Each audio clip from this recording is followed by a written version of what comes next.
When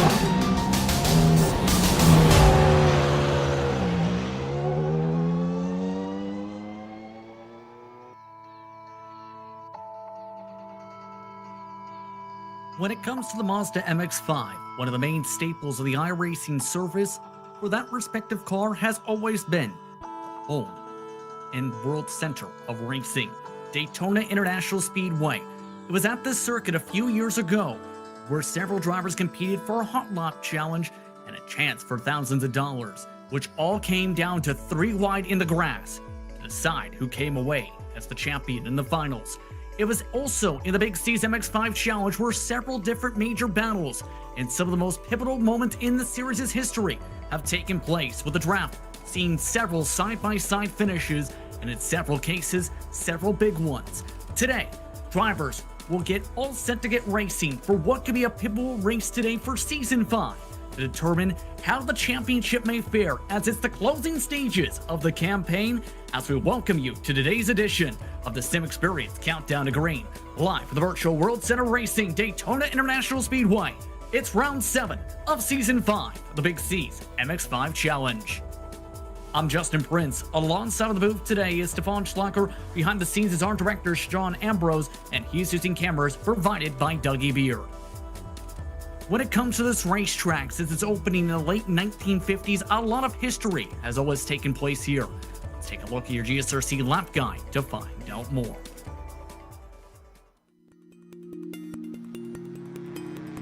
Welcome to the Daytona International Speedway. While many oval fans associate this Central Florida track with mainly NASCAR, the road course has gained just as much worldwide fame thanks to it hosting motorcycles and sports cars for decades. In fact, the flagship road race, the 24 Hours of Daytona, has become a major draw for drivers of all disciplines, many eager to have a go at endurance racing. The stats make this place sound relatively simple, with 12 corners on the regular road circuit and 14 on the NASCAR version, both spread amongst 3.5 miles. Indeed, a majority of the lap is spent on the oval portion, where you fly along the notoriously steep banking. But it's easy to underestimate the challenge presented to the drivers. The infield portion begins with the scary kinked entry of Turn 1. Not only is it the fastest part of the track, but the transition from the banking to the flat tends to upset the car as you slow it down. There's also the bus stop chicane on the backstretch. Added in the 80s, this is a tricky piece of circuit that punishes a poor exit severely, with it leading back into the latter half of the oval. As you'd expect, the long periods on throttle mean that drafting tends to play a factor in the racing. It also means passing isn't usually too great of an issue if you have the pace to catch someone. The more difficult thing is managing to gap your opponent so that they don't ride in your slipstream once you get by. With half a century of endurance racing collected among these walls, it's not unfair to say that road racers have just as much claim to call Daytona home. Fans who come to watch certainly won't be disappointed by the high speeds and fantastic thrills it invariably provides each year.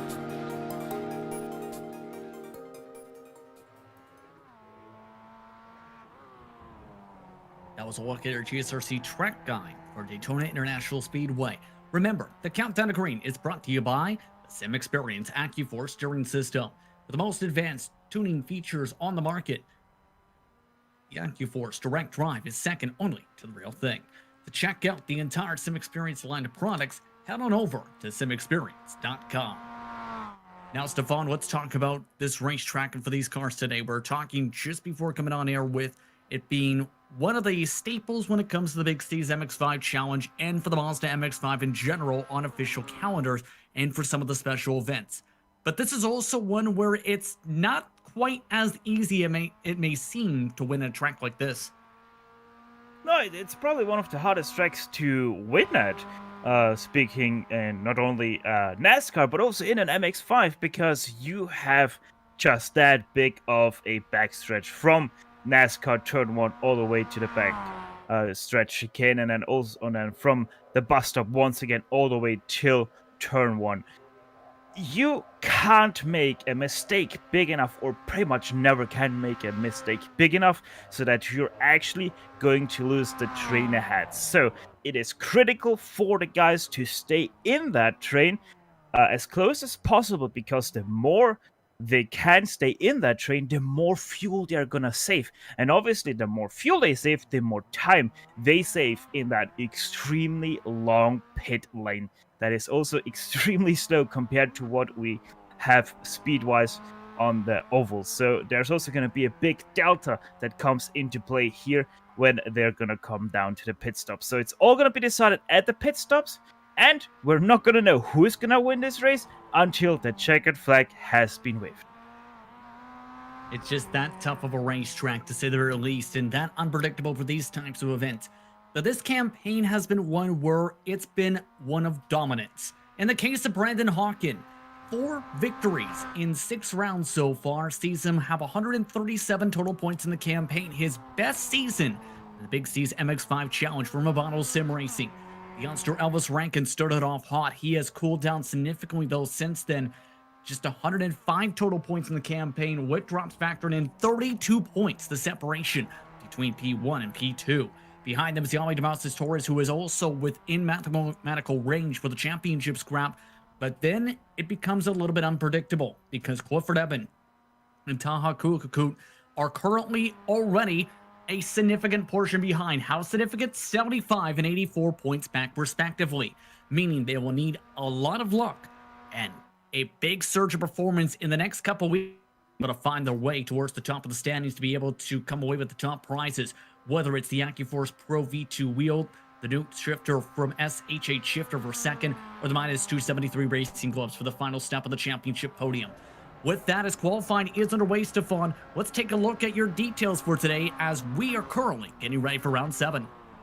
Yeah, of that 10-round season, so not too much longer to go. 4 rounds, and then we're already done with this season once again. As always, race length here today, 40 minutes, so we're probably gonna see 40 unpredictable minutes ahead of us after qualifying. As always, the setup is fixed to the baseline. They have only 3.9 gallons in the fuel tank, so they will have to make a pit stop right around the 25-minute mark. As always, an incident cap comes into play with 20 incidents and you are done for the day. And this is kind of crucial because, as remember, this is the old Daytona bus stop, so it's super easy to pick up that 1X on the exit of the bus stop. So have to be a little bit cautious there and looking at every driver. Maybe they pick up those 20 incidents and are done for the day. As always, points, they pay all the way out to 15th place. And on top of that note, as mentioned a little bit, this is the bumpy version of Daytona, so to speak. Prior to the replay, before Juan Pablo Montoya hit the jet dryer in turn 3, and before turn 1 came up and teared apart essentially during the next year's Daytona 500. So a lot of characteristics here that came into play from 2007, specifically is the year of the Legacy Edition of Daytona International Speedway Scan. Qualifying is underway. Qualifying details once more. 4 laps, 15 minutes of qualifying. Strict scrutiny for these competitors to make their way around the racetrack, meaning it's going to be critical to be able to build up pace the first couple laps to be able to find your way to the top of the pylon.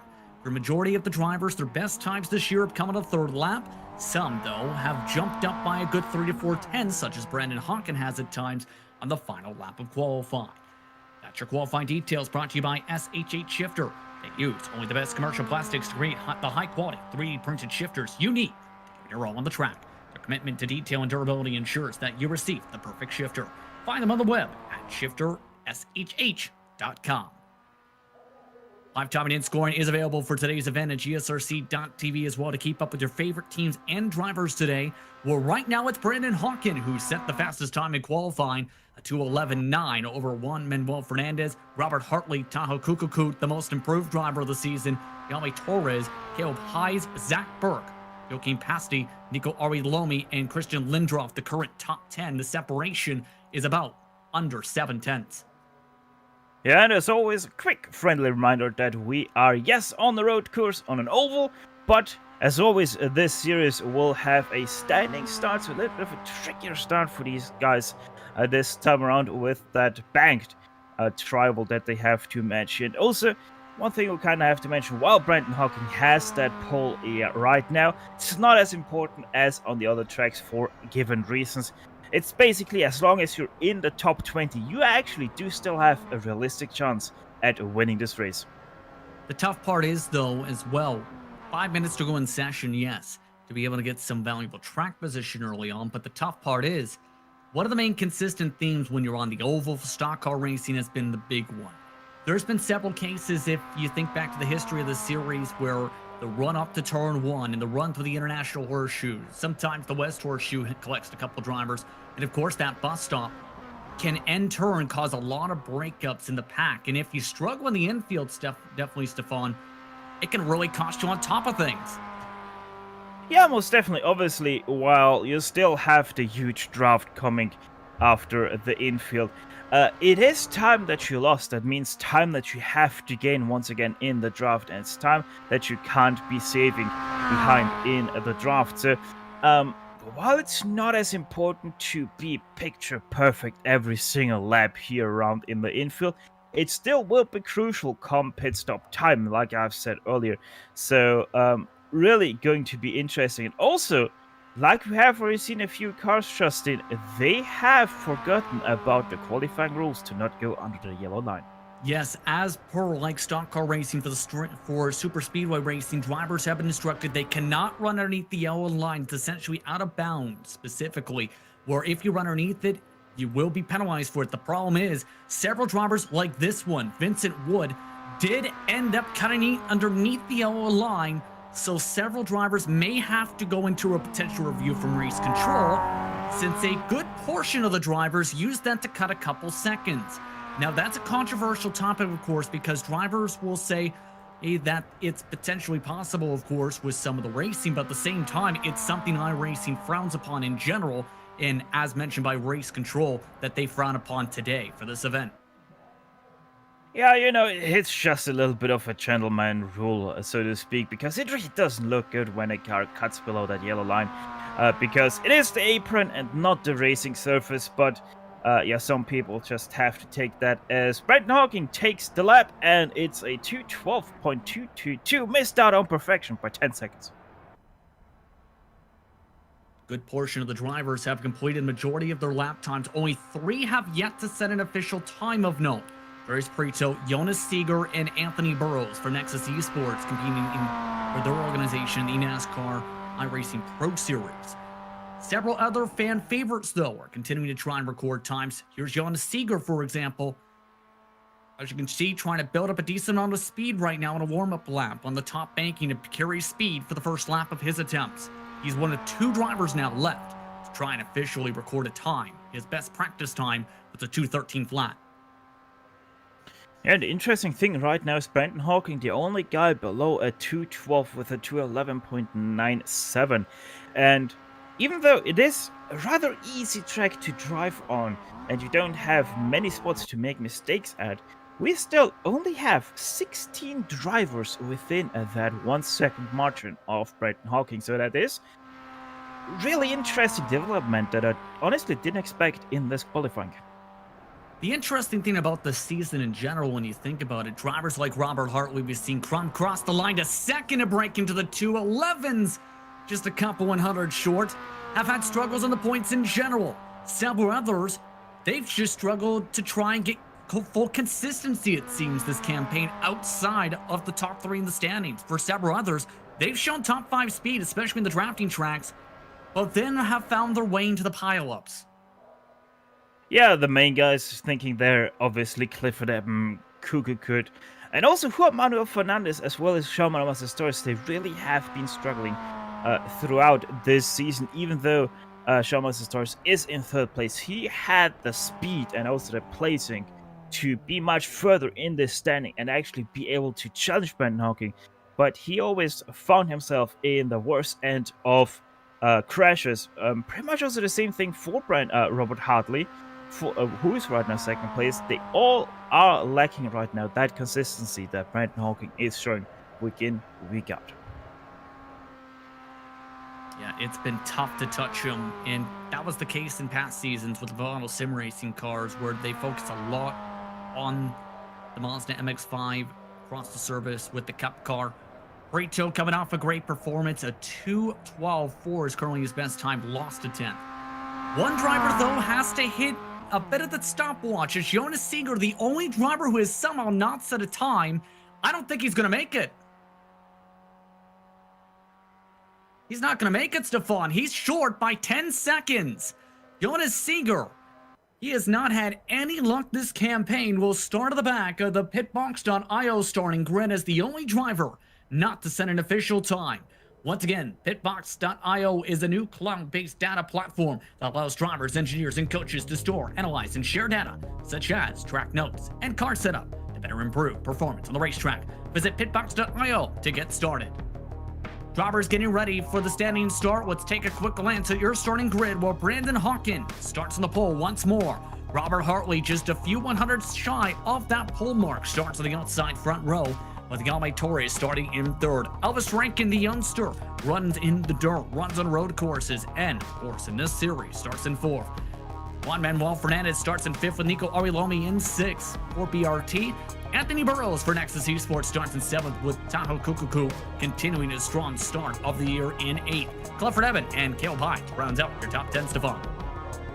Zach Berg misses out on that top 10 by just 11/1000ths of a second, and with that places in 11th place. Anders Prieto strong throughout this season, today only in 12th place with Joaquin Pasti in 13th. Daniel Ariel Munoz 14th, Christian Lindroth will be starting in 15th, Shane Sullivan 16th, Henry Morse will be lining up in 17th place, the last car within that 2:13 mark with John Bachmeier in 18th. Chase Walsh and Ryan Pandicio round out your top 20. Take a quick glance at the back half of the field today. Of note, Caleb Rush currently 22nd, Fernando Signoretto, a fan favorite, 21st, rose up to the top 10. Owen Watts has shown speed throughout the year, 24th, and Golber, who's been a top 10 car at times this year, 29th. Also of note, Daniel Williams in P30 will have a special spotter on the stand. We'll talk about that in a second. While Luabov will start from 36, the birthday girl will look to try and carry some good speed from that position. Of note towards the back end as well, Rachel Williams starts 40th, and Jonas Seeger, as mentioned, no qualifying time. Drivers all set to get racing from the World Center of Racing.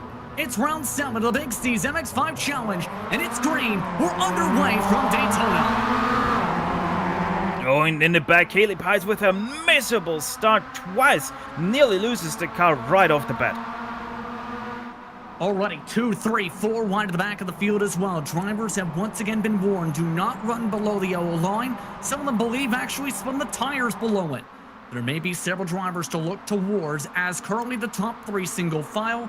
Still double wide, several rows deep, no major incidents outside the very back of the field. A couple drivers had kind of collected in the late 30s. Everybody else clear through sector 1.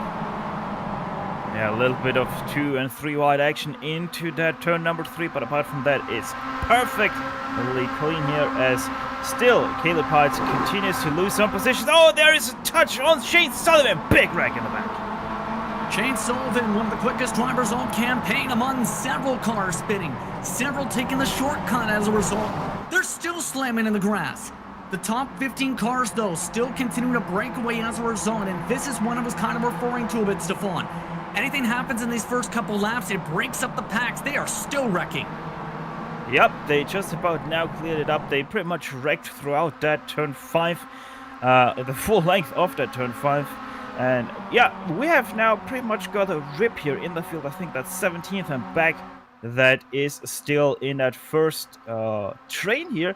And yeah, you said it, and it played out perfectly in that first round as Shaman Stories at the front goes into first place. Brandon Hawkin letting him on go with the 3-wide move with Robert Hartley. Several drivers have already taken the tow of them. Nick Carty, Owen Watts now having to take a tow. Gary Anderson, some of the Paul Sabolic's present involved in the first quarter incidents. Half the field in the second part of the crashes this lap. Most of the field getting through cleanly for the first lap to the bus stop, but it's already side by side once again for the race lead, and this is to be expected. Near 2 wide, a couple rows deep, Elvis Rankin already up to P5. Juan Manuel Fernandez already trying to trap with him as they're already 2 wide for the lead. A 2x2 nearly making it here. Elvis Rankin decides better of it though. Also had a quick think about going 3 wide there with Brandon Hawking and Shaman Torres, but it all is gonna file out single file here through turn number 2. Still a little bit of side-by-side there between Juan Manuel Fernandez and Brandon Hawking. Hawking now with the inside of the first hairpin on the infield, and he's gonna retain that place. And again, it's kind of the smart move like you talked about, where saving fuel is kind of more crucial because you burn a ton of it by being the lead car. In stock car racing, it's about a gallon extra. It's been about that mark in some cases on the drafting tracks where you have to be this patient. And as we've seen, Stefan, the undercut's been powerful.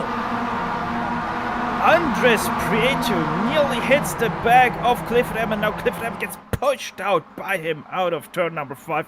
Loses a bunch of positions, 6 in total here, to find himself now in, I think that is 14th position all of a sudden. And yeah, here at Daytona, it's actually so much that if you are running all the time out front and the car behind you is saving all the time, it evens out to about 1.5 laps worth of fuel that you can save if you're the car in behind. Robert Hartley and Torres now going back and forth, trying to maintain the head of the pack. Torres preferring to take the lead down the Daytona super stretch to the bus stop. Hartley towards the start and finish line. 36 minutes already on the clock left. Already the lead group, as a result of some of the craziness, is stretching back to 15th position. All the points-paying cars are all hooked up in a train, all the way back to Henry Morse, a +2. Your biggest mover who made it through the carnage was Vincent Wood, +9. Yeah, but Morse and Munoz, they have to be careful because they're right now side by side, and they're starting to lose Clifford M and Caleb Heights, who are also starting to lose Zach Burke and the 2 cars ahead of him. So this first group is starting to break up as the top 6 are 2 wide, 3 deep. With 5 cars on top of Mick, it's 7 cars all tangled up here, covered by about a second.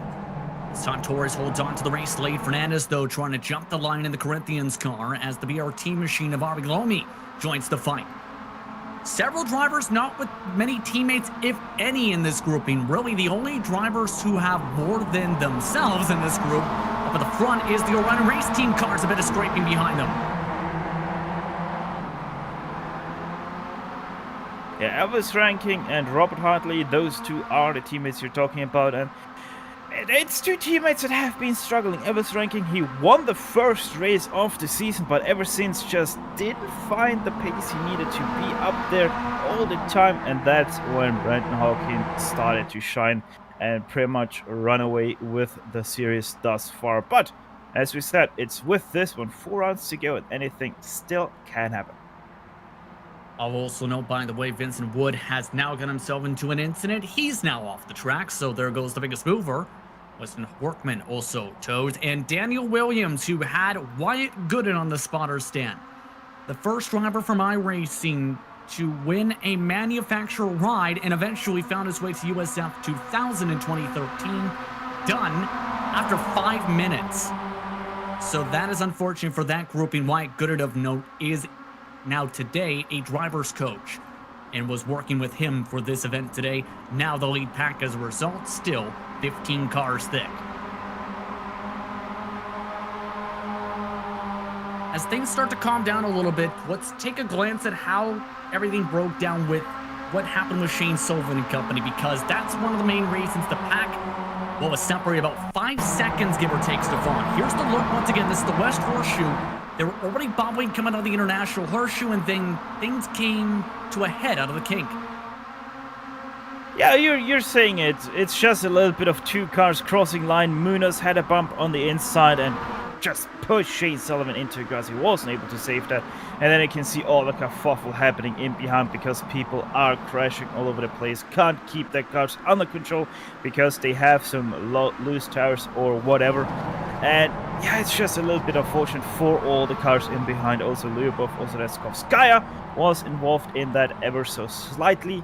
So lots of cars carrying damage now to some varying degree because of all of that. But the good thing is most of the cars are still running. Trouble. Elvis Rankin, he's just spun around. He's back rolling as Elvis Rankin's disastrous second half continues. Prado also spinning around in the middle of the corner. And that is huge for the points as several drivers forced to check out. Fernando Signoretto among the drivers who slam into the cars who spun around. I think he might have actually gotten help there by Caleb Hines. Yes. Yep, and then, Prado spin on his own, and then Signoretto just goes right into the grass and loses several positions. Looked like he just about slammed him.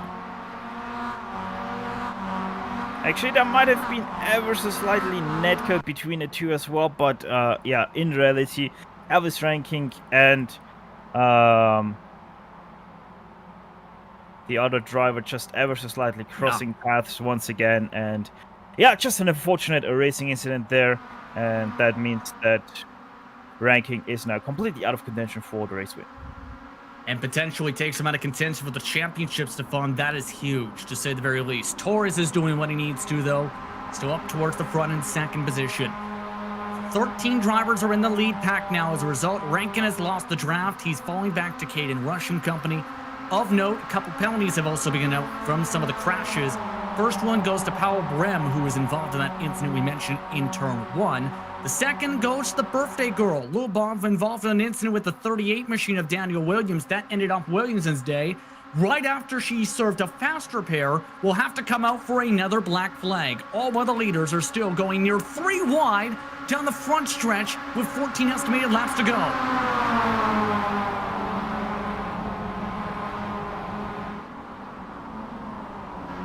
A little bit crazy to say the very least still.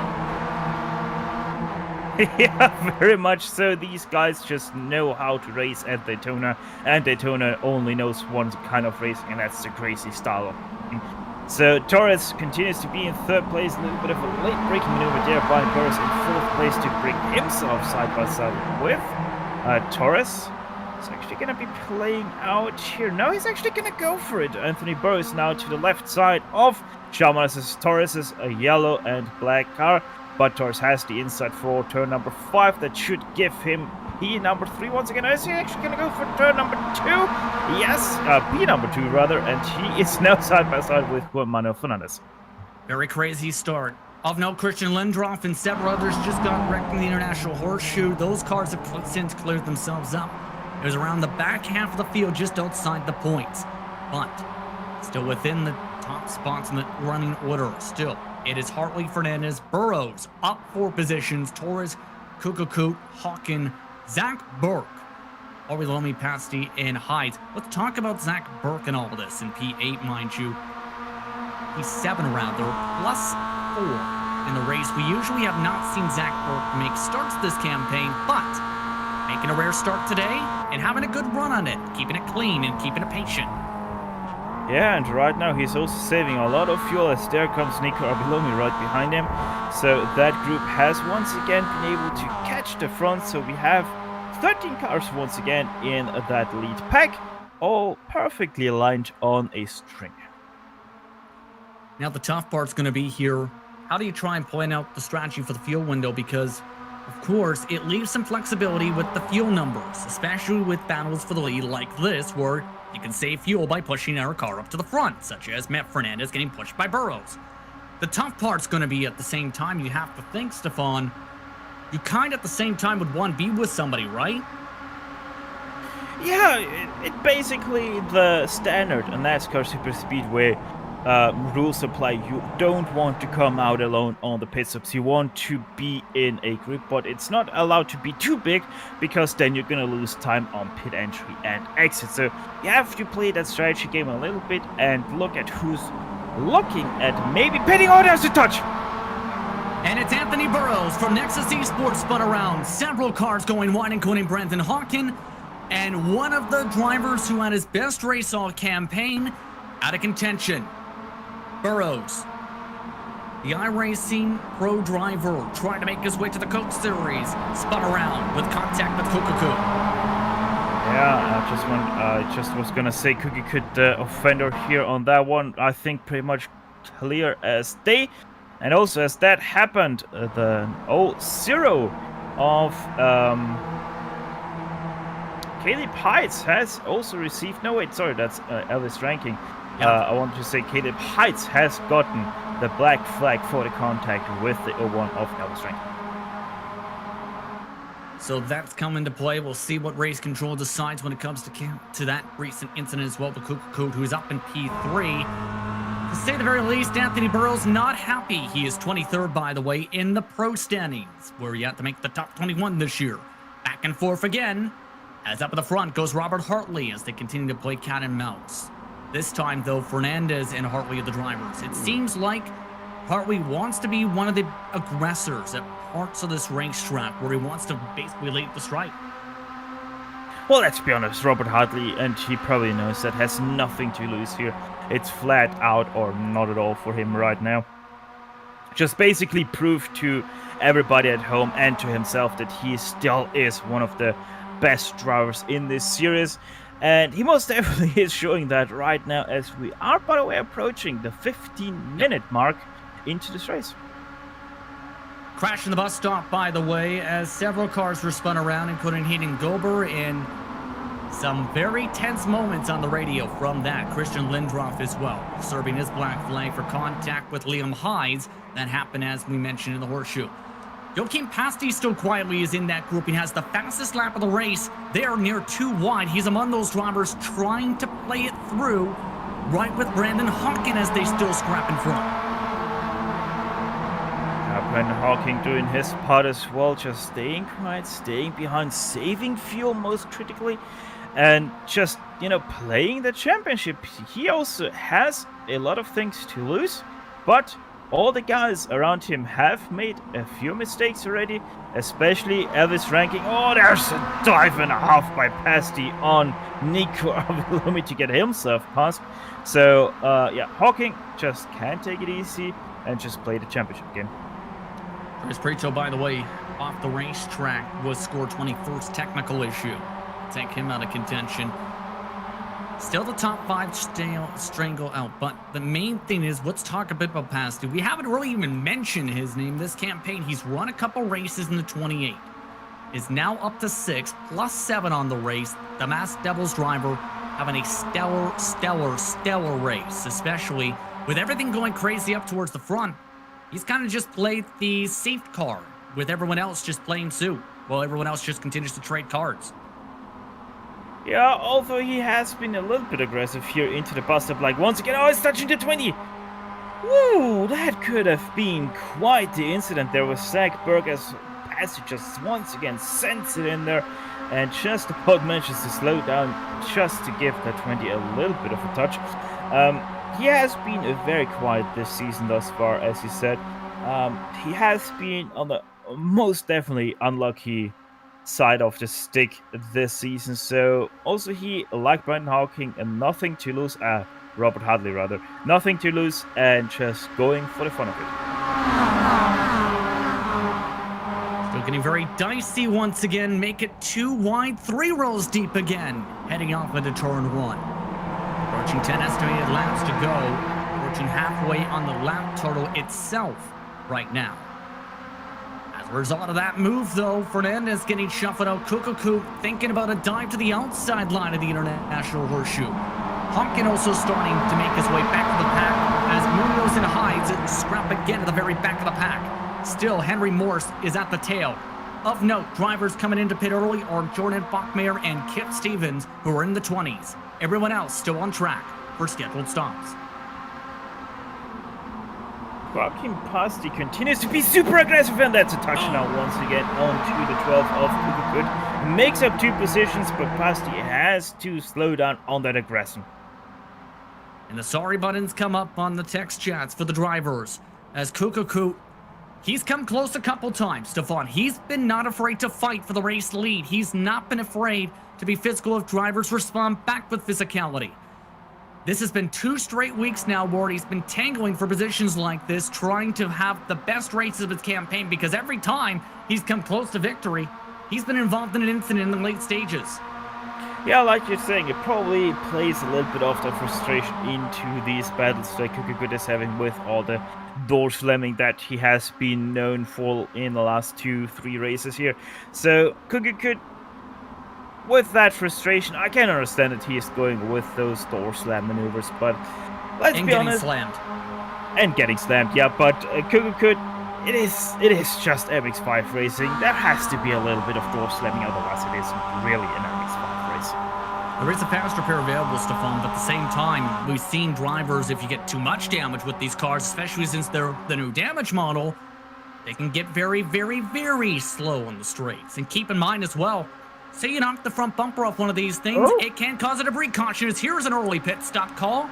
Past the early call, Caleb Hyde's joining up. Yeah, just 2 cars. That is still good. Also, Elvis Rankin goes into pit lane here from 13th place. In case you were wondering how is Elvis Rankin faring since he lost that draft after top 13 people, well, he has been a second slower than that pack up ahead of him, so there is pretty much no chance whatsoever that he's going to be able to catch those guys. Oh, and a bit of a slide for the race leaders. Near trouble as the tensions build up. Brandon Hawkin now wants the lead back before the pit stop for the lead pack. Torres now shuffle back to second. Here it comes Kukukut again. Now on the right side of the track going to the West Horseshoe. More close contact as these drivers go side by side as Kukukut hugs the barriers and a hard hit to the door for Torres. He shuffled up. Big set for Hartley who makes contact. Are you not entertained? Still 21 minutes to go on the clock and these drivers yet to pit still.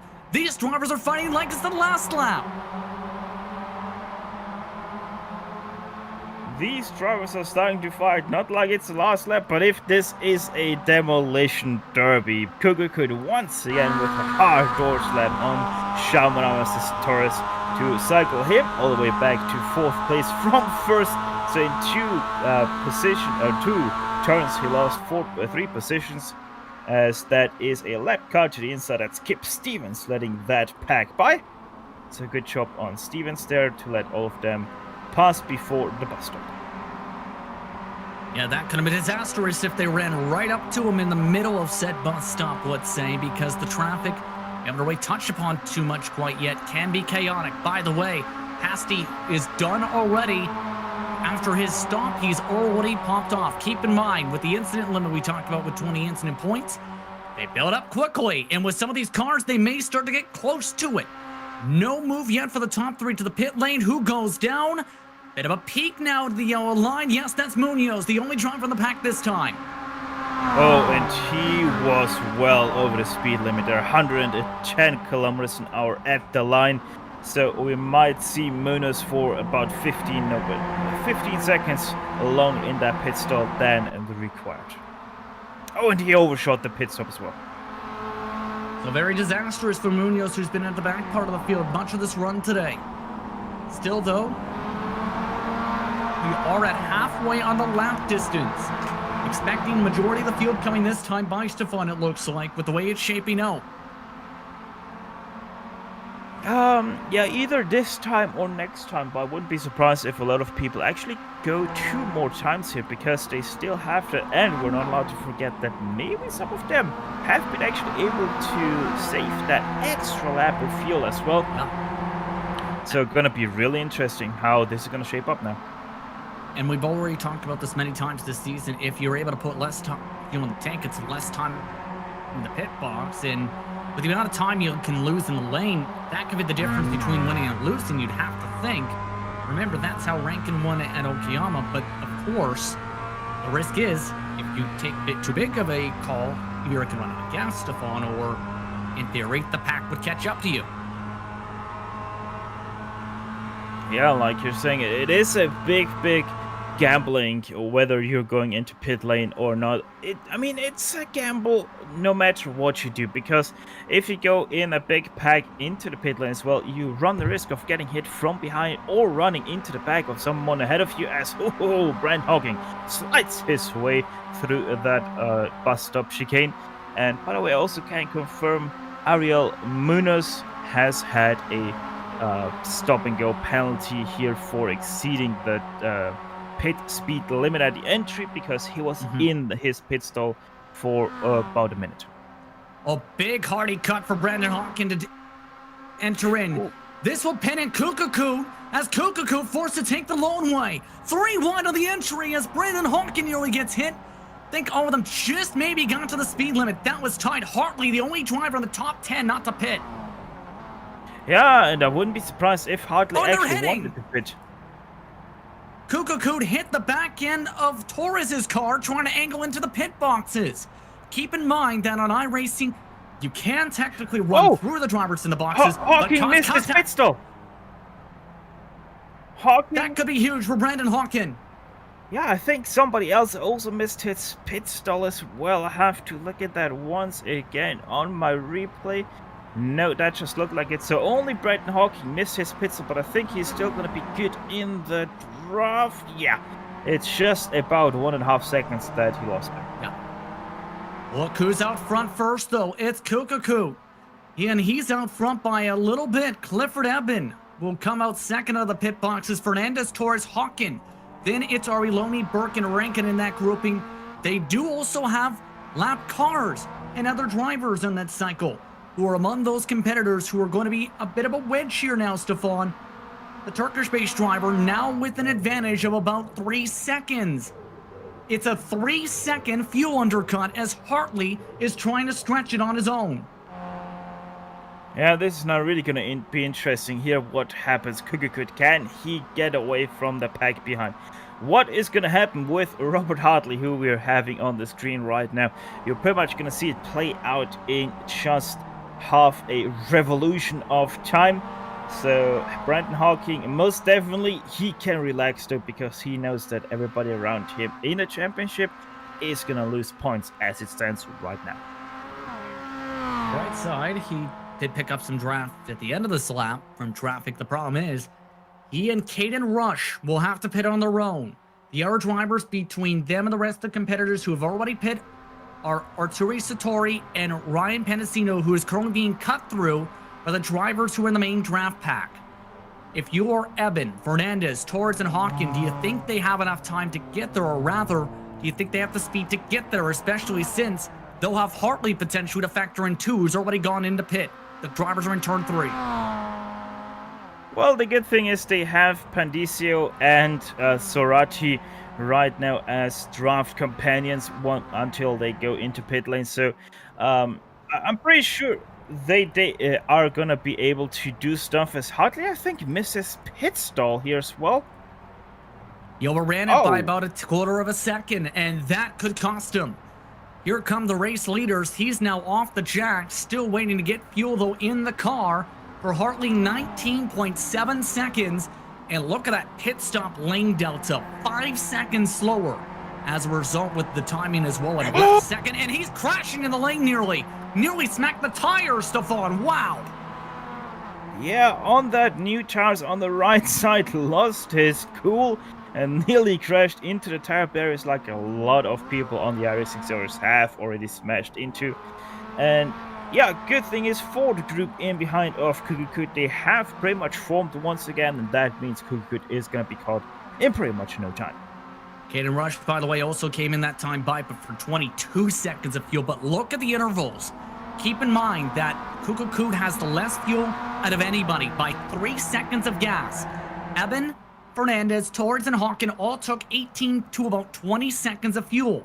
Then everyone else that's lost the draft either hit on a different cycle or have had 21 second or more longer pit stops, such as Hartley, Arilomi, Burke, Rankin, Harlow, and company. In other words, we talked about numbers are important with how much you save and knowing the calculations. As a result, the lead pack has gone from about 12, Stefan, to just about 5. Well, turning about to be 5 since they're closing in about a 10th a corner.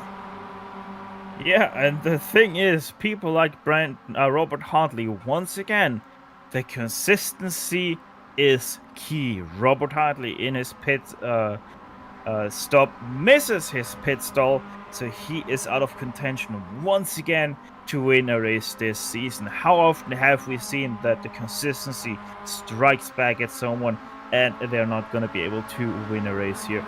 So really interesting that Brandon Hawking always is there when it matters. He is in that 5-car pack, and this shall be really interesting because we have Juan Manuel Fernandez, who's still yet to win a race. We have Shama Mrs. Torres. We have Clifford Eben, one of the biggest contenders of this championship going into the season. Obviously, we have Kukukut, who still wants to prove himself that he is that top dog in this series. Easy move for Clifford Evan with the draft, by the way. That was from half a second back into NASCAR 3. And now things get interesting. 5 cars separated by 1 second, estimated 5 to go this upcoming time by. If anything happens with this grouping, Hartley and Ari Lomi are another 5 seconds in total back. So the key number 5 is crucial, and it helps that there are several lap cars up the road to potentially be a factor if they reach them in the infield. There are at least 6 of them they can reach in the next 5 laps. And the first one is gonna come up here just in a little bit. It's once again Kip Stevens, who has unlapped himself. No, actually, he is in for his second lapping already. It's the only car. Oh, trouble in front of them. One of the lap cars mentioned just spun around as Powell Brem just got going in front of the race leaders. That's why there's a puff of smoke, and that could have been chaotic for these cars as another lap car moves to the bottom. Make it 2 separate lines for the traffic as a result. And that means we now have 32 drivers who are still on the lead lap, and then the rest of them is either 2 laps down or greater than that. And also Lyubov Ostrezkovskaya, who's the last car on the lead lap, is soon to be lapped because she is the next one in line. Now the birthday girls had a rough race, already 3 pit stops today, including a crash that finished Shane Sullivan's day with the incident limit for Shane. Should note Daniel Williams elected to go back on the racetrack after taking a step aside for 10 minutes. He is now the last car running, for comparison's sake, in 35th position. For the past 6 laps he's been running and has a chance to gain 1, maybe 2 more positions. The lead pack, though, no major moves. And this is going to be important for Kukukut to save for. He has a lighter car, but Torres has a bigger run to the outside as Fernandez and Hawkin take advantage of the fuel save. Too deep once again, as Brendan Hawking is gonna think much better of it and cycles out in the back once again. But still, Juan Manuel Fernandez and Clifford Evans side by side. The 25 and the 4 are gonna try to duel it out by turn number 3, and Clifford Evans is gonna come out on top between those 2 and eruptions. And Torres with more contact to the back end. Oh, more okay. contact is Hawkin, the points leader. He saves it. Now Torres might be in trouble because any more hits like that may end up his day. Brandon Hawkin may be in that same grouping now with the incident limit. Torres now up to second either way. Eben is still in the race lead. He's giving back the lead, though, as a result of the contact. And the lifesaver of Brandon Hawking might be Paulo Brem here, because he is still within a second of Paulo Brem here on track. So he's gonna be able to retain the draft of the top 4 dogs. But Robert Hartley and Nico Vilomi, as well as Zach Burke, are starting to creep up to these guys once again. More than creep up, they gained 1 second last time by, and like I mentioned, if things got crazy, they can catch up. Guess what? Things got crazy. Hartley, Arilomi, and Burke are now within contention. Burke was the fastest car last time by, so this lead pack could grow to 8 cars. Make it 9 with a lap car as well for the final 4 estimated laps, under 9 minutes on the clock to the bus stop. Look at the separation. It is shrinking and quick.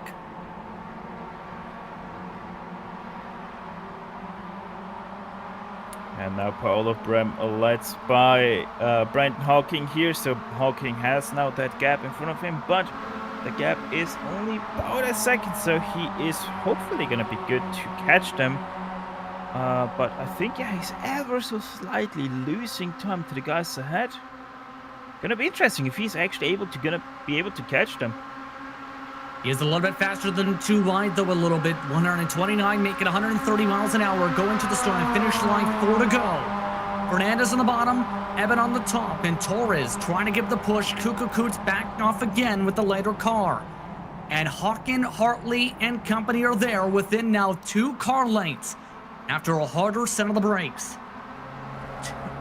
While he did lose time technically, you can say, Stefan, but the thing is, the cornering is crucial, right? If you're stuck side by side, it slows both the cars down in theory for the brakes. Hawking taking Yeah. advantage. Yeah, like you said, Brandon Hawking actually lost about 2 tenths there from the bus stop all the way to turn number 1, but because they were side by side up ahead of him, he was actually able to close that gap once again, just in the braking zone by 7/10 of a second. That's just how much it costs you to be side by side, even in an MX-5 at a track, at a turn like turn 1 here at Daytona. So now 6 cars in the group. Zach Burke and Nico Arvilomi were not able to put in the same pace as Hawken and Hartley were able to join this grouping, as Lubov is now within range to be lapped. 3.5 laps to go. Now the matter is, how do you make the move? Because in several cases, Stefan, drivers have talked about where they wait and test things out in some cases a lap or 2 ahead. We've seen that type of testing a couple times for some of these cars. Torres taking the lead down the back as the lap car is acknowledging the blue flags. Lubov, though, is yet to move yet as they go to the bus stop. Lek will try and shuffle to the way in NASCAR 3. Yes, indeed. Yeah. There it is. Yeah, she's gonna go up top here. It's the smartest move to do because they were not in reach for the bus stop. So it's actually gonna lose her the least amount of time. It's gonna also lose the cars in behind her the least amount of time, as Juan Fernandez goes side by side with Shamas Stars for that turn number 1, and that's exactly the testing out that you have been talking about. That's more than testing out. That is about a corner early, but look at Eben. Fernandez had to check up a little bit on the cut down. Side by side, once again for the lead. Now side by side, a couple rows deep. Lubov now right in the heart of this grouping as well. It's 6 cars for sure who will fight for the lead.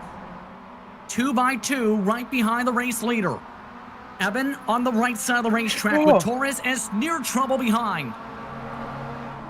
Yeah, Clifford Eben was super lucky there to keep his car on the track, as Robert Hardy once again troubles for him through turn number 3.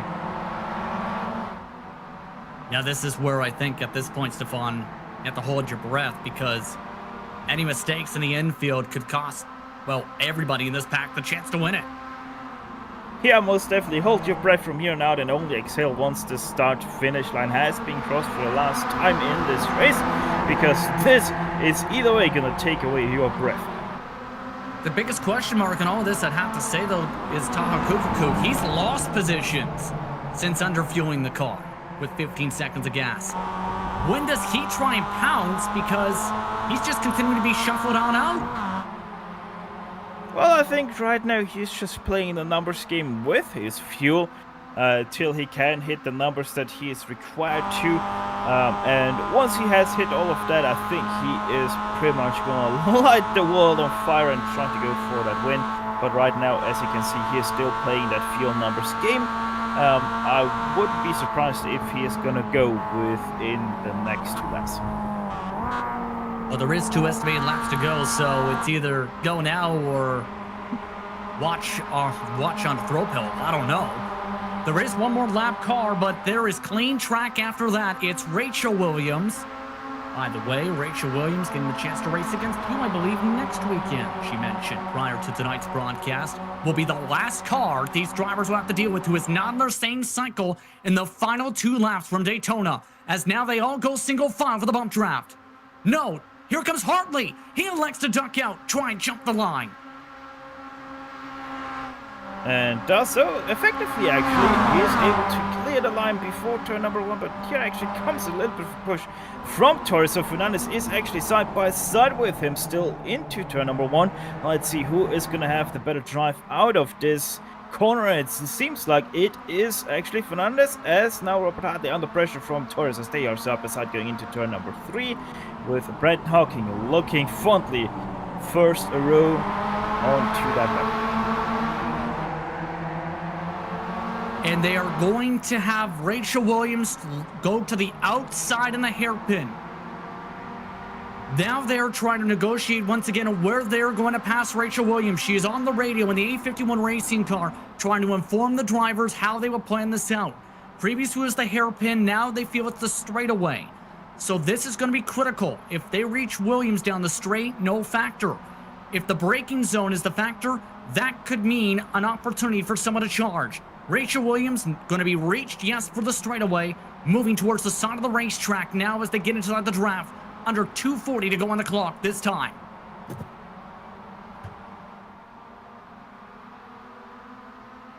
And Williams still has not moved quite yet out of the way. In fact, Fernandez is using her as a draft. Fernandez with a big draft as now they go to the outside. There's the move for the lap cars. Everyone else now goes for the battle for the win with 2:20 left.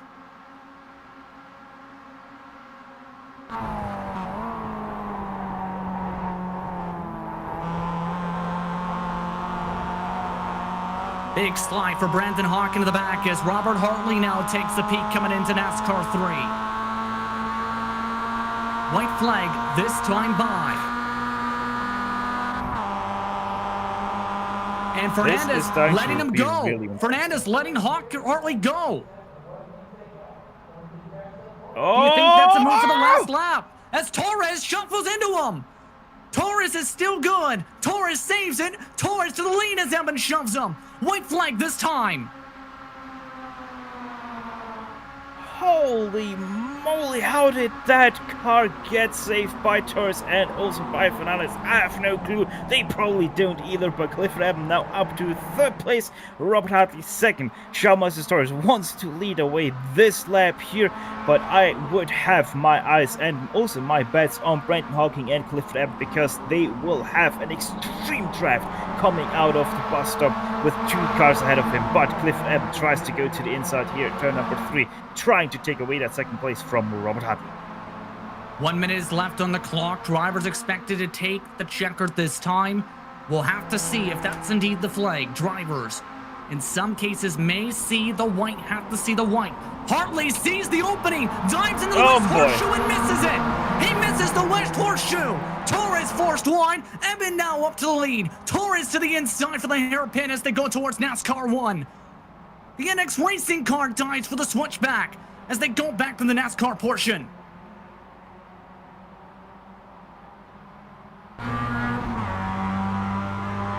Three-car bump draft down to 20 seconds on the clock.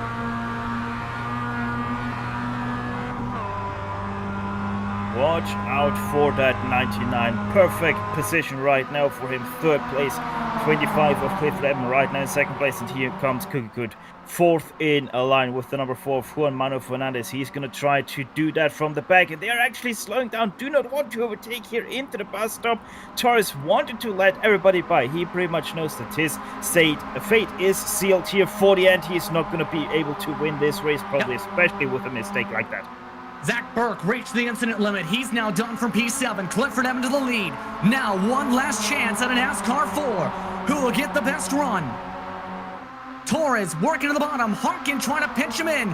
3 wide as they go to the line. They crash. Torres and Evans crash on the inside. Side by side for the lead. Fernandez to the inside. Hawkin with the squeeze. Fernandez under the yellow line. Fernandez takes the checker flag, but does he keep it as Hartley moves to 2nd? Crash after the line and a crazy finish.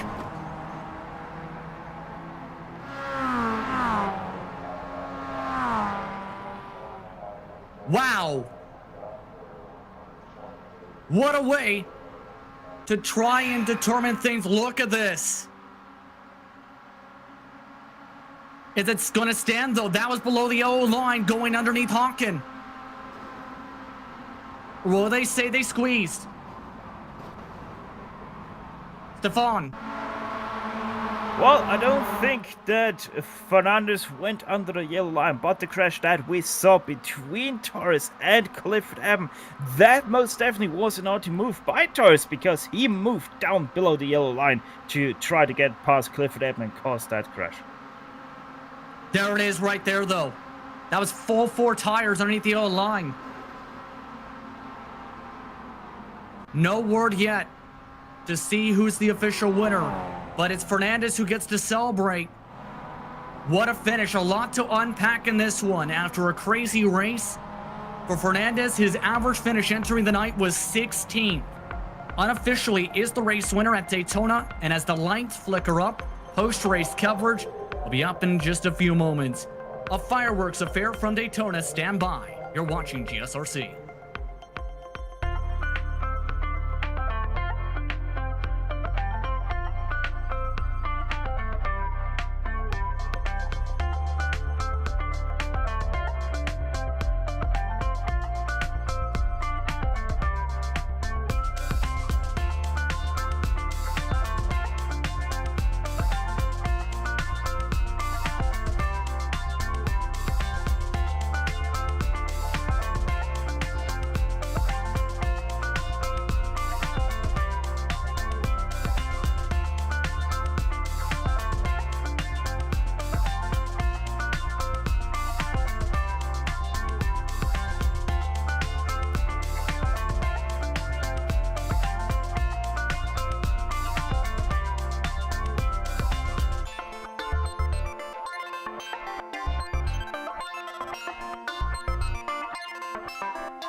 Welcome back to the virtual Daytona International Speedway for the minus 273 post-race show. Whether it's on the real track or the virtual track, minus 273 has one goal in mind: to produce the best racing gloves to get the job done. With unmatched comfort, durability, and style, their gloves will leave your old ones in the dust. Find out how they can get you, or help you, rather, by visiting minus273.biz. Race is now been called official for the running order. However, have been informed by race control that there will be points deductions among your race order. Keep an eye on that for the point standings. We'll discuss that for next week. For now, though, it's Fernandez who breaks through for his first one of the season after a last lap battle which seen several crashes and several back and forths, including as well one huge lunge from our second place finisher. Robert Hartley sent a dive bomb and 3/4 in the West Horseshoe and missed the corner. Still recovers to second. Brandon Hawkin finishes in third with Nico Avilomi and Tahoe Kukuku rounding out the top 5. Clifford Evan and Torres finished 6th and 7th after crashing on the apron into Calamity Corner, while Elvis Rankin finishes in 8th, a good recovery after a crash in the lead pack early on. Fernando Signoretto, one of our biggest movers of the night, went plus 12 in the evening to 9th, while Caden Rush, a quiet night, went for the long hit strategy, got him a P10, Stefan. Yeah, and all of these guys are actually big movers here, with Ari Herro, also one of those cars, from 23rd up to 11th, and George Fike, another driver with a very quiet race from 27th up to 12th, but it's nothing compared to Jonas Seger, who we're gonna come up in a short time. Jason Walsh, he finished in 13th place with Brian Schabelski in 14th, and then Jonas Seger, the number 1 car, from 43rd, dead last on the grid, to 15th, 1 point gain, and that 1 point must feel like a race win for him here today. Ryan Padisio, he finished in 16th place. Lee Martin, also not a small feat here from him, 31st to 17th. He must feel very good about himself here as well, with Henry Morse, Caleb Heights, and Anthony Burrs are running out to top 20 of the finish. To say the very least, the tempers were flurried about 21st on back today. Hayden Gober punched around to the bus stop at 1.21st. Simon Paulding finished 22nd after starting 35th. Trent Bachmeier went for an early pit call. It did not work. To 23rd, he went, while Prem was involved in the first lap, first corner incident, recovered to 24th. Munoz was in the lead pack before he got a speeding penalty and had to serve a stop and go. That lost him several times in positions. To 25th, he finished. Isaac Nichols, RB Santori finished on the lead lap, 27 drivers in that total, while Zach Burke, Rachel Williams, and Luabov rounding out the top 30. Of note, Zach Burke was in 7th, Stefan, but reached the incident limit in the bus stop on the final lap. Yeah, it can't be much more unlucky than that, if you're quite honest about that. Paolo Brem, he finished in 31st. Gary Anderson 32nd, and on back is all cars that either had very big problems or didn't see the finish flag whatsoever, as we actually do have Brandon Hawking now with us here right now, Justin. Yes, indeed. Finishing on the podium today, and what was a crazy final lap and a crazy race. A lot of bumping and banging, even more so for Daytona for an MX-5 today. Your thoughts on this race? Wait, guys, man, that was absolutely insane. I was going into this race just thinking, just survive, So, I barely got that today, but luckily it happened. And man, that was crazy. The entire race was like the last lap. So, man, I don't really know what to say. Great race. Great job by Juan there. He made a great move coming to the line there, and wow, yeah, that was exciting for sure. That was basically a season's worth of excitement just in that one race. Yeah, I was going to say, normally for this type of race, you can plan out the move, maybe take a couple test swings and see how things play out. Today, though, was different. Where in that everyone treated it, as you said, like the last lap, taking it 2 to 3 wide, using every single door possible, and somehow keeping the mirrors on it. What made this race more different than the normal draft races to try and plan for, especially since this is the craziest race to date I can think of at Daytona for the series? Yeah, I think it's really hard to plan because you don't really know what anybody else is going to do. Like, things happen in the infield and stuff Yeah, it's super tough. Like, you can go in, like coming into the last lap with a plan, and you're like, okay, I'm gonna do this, and then something just like crazy happens, so that plan goes out the window, and you have to try something else. So, yeah, I was like I felt like I was in a pretty decent position coming to the line there. Yeah, just didn't quite like once I had to yeah, once Clifford and Jaume got together there, I had to swing wide to avoid them. I didn't know if they were going to come like all the way up the track or not, and then immediately Juan was on my inside, so I tried to side draft him a bit, and then Robert had a huge head of steam behind me there too, so we ended up going 3 wide across the line. That was pretty epic. I'm not that was awesome. Absolutely. And of course, with all the craziness for just about all your championship competitors today, it puts you in prime position to lock things up in the next couple rounds for the title, to be able to come away with the top prize this year, an AccuForce V2 steering wheel, direct drive wheel.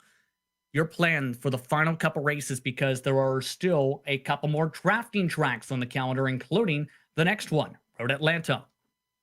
Yeah, luckily, those tracks coming up, they aren't going to be near as hectic, I don't think. But yeah, there's still a lot of draft at Road Atlanta, for example, and yeah, it's just gonna be just a game of keeping it safe, finish as best you can, and yeah, we'll see what happens. It's really hard to predict in this series, so yeah, I'll just try to do the best I can, and hopefully take home that wheel. It'll be a huge upgrade for me. Anyone you want to thank for the run today, then? Actually, Stefan has a next question he wants to add in before then. Yeah, just a quick one here, Brandon.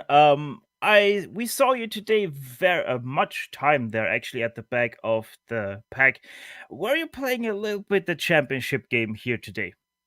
Yeah, for sure. I didn't want to mix it up too much, and since the draft is so strong, you can make your way back up in a couple laps anyway. So I wasn't trying to be like super aggressive, but also you really wanted to be in that lead pack, because the further back you got, the crazier it got. So yeah, I just wanted to stay within touch and hopefully make my move at the end. And yeah, it's just so hard to predict, because yeah, there's just so much draft with these cars on this track, especially, and yeah, it's just really difficult to know what to do. But yeah, I'm happy to come home with her. Those I was expecting carnage, so.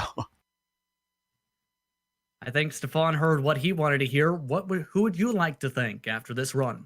Oh yeah, I'd just like to thank all my teammates at Movano Racing, you guys in the booth, Clifford, and all the admins for putting this thing together. It's been a great time, and man, it's kind of sad it's coming towards a close soon. But like this like one of my favorite leagues to race in, and just huge thanks to everybody for racing clean, and man, yeah, we'll see y'all at Road Atlanta hopefully. Congratulations on the podium today. Thank you.